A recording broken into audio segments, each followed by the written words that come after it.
If you found an interesting moment in a YouTube video and want to share it, here's a tutorial on how to create and share a clip.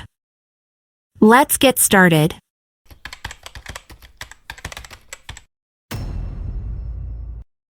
First, open the YouTube app on your device and find the video you want to clip.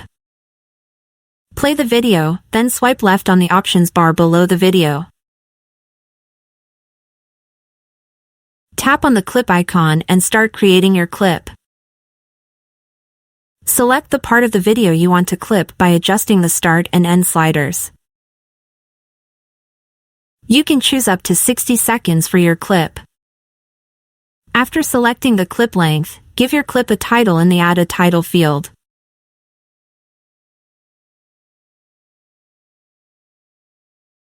When you're finished entering the title, tap on Share Clip. Now you'll see sharing options like copying the link, sharing directly to social media, or sending it to someone via messaging apps. And that's it.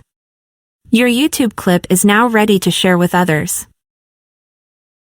If you found this tutorial helpful, be sure to follow for more digital tips and tricks.